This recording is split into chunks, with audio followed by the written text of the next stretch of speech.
Get ready, start. As you are aware, sir, under the Constitution, from the last date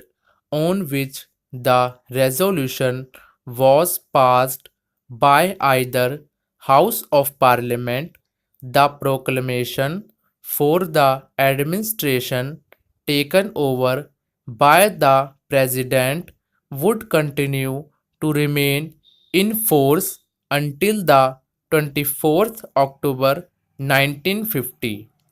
Now, this resolution has been brought forward for purposes of continuing the administration by the President in Travancore, Cochin for a further period.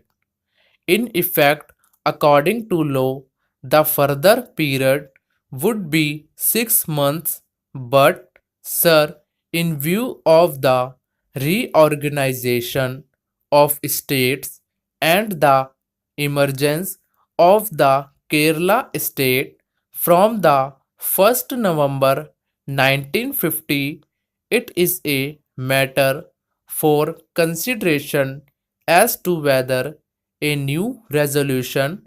or a new proclamation will be necessary, and the tentative advice that we have received is to the effect that when a new state comes into existence from the 1st November 1950, there will have to be a new proclamation issued by the President. If a new proclamation is to be issued, then naturally the effect of the present resolution would to make the President's rule valid for a further period of 1 week only. Whatever it is, sir, under the Constitution, it is necessary that every time after 6 months, when the proclamation is to be further extended, an opportunity should be given to the honorable members of the two houses so that they can know how the administration is being carried on and how it has been carried on during the last 6 months. This would enable them to consider the question as to whether it would be advisable or necessary to extend the period of the proclamation by a further period of 6 months. It is for this reason, sir, that a provision has been made in the Constitution in consonance with which this resolution has been placed before the House in order to enable the honorable members to understand how the President's rule has been carried on. A pamphlet has been published which gives the information relating to the last 6 months. Now, sir, when the President took over the administration, naturally there were certain problems of a peculiar nature. I am not dealing here with the political problems but only with the administrative problems as they exist there. There was the problem of procuring food grains from the surplus states. After the advisor took over charge, naturally he had to devise certain measures for purposes of bringing the administration to a very high level of efficiency. That is the reason why the advisor issued a statement immediately after he arrived in Trivandrum on the 20th March 1950. I would read the very short but important statement that he made because that would indicate to this House the lines on which, under the guidance of the President, the advisor has carried on the administration during the last 6 months. That is what it says. The President's rule, which is necessarily of a temporary character, will give the people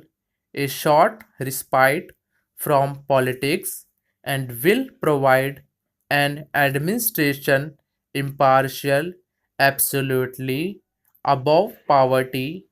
above caste, and above creed, and I hope efficient. It will be my special endeavor to implement the schemes included in the second 5 year plan and to create employment for some at least of our educated unemployed.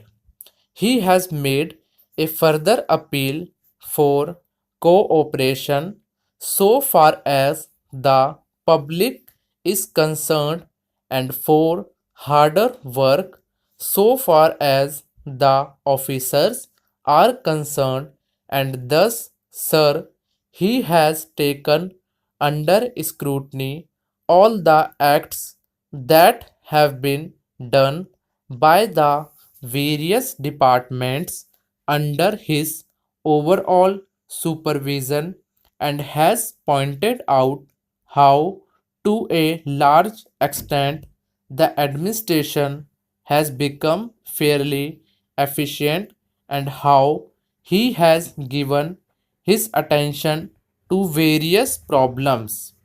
Now, the first and naturally the most important problem that has to be taken into account is to what extent the first 5 year plan has been implemented and to what extent the second 5 year plan has to be placed on a sound footing.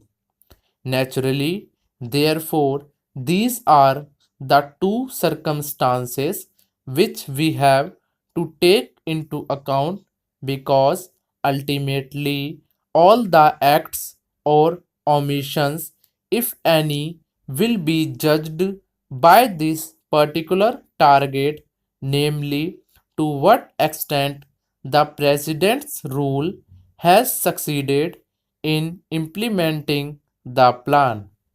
After all, you will find, sir, as the advisor has rightly pointed out, that the President's rule has had to come into existence under exceptional circumstances.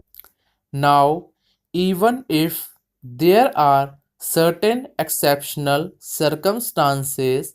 it is absolutely essential that the continuity of the progress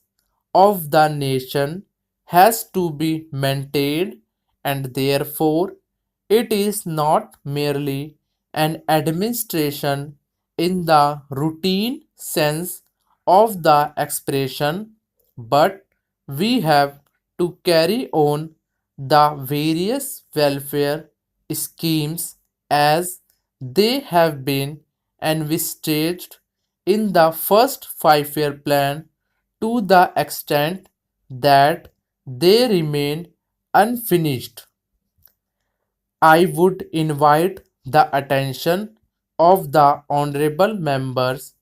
to what has been done so far as the second plan is concerned.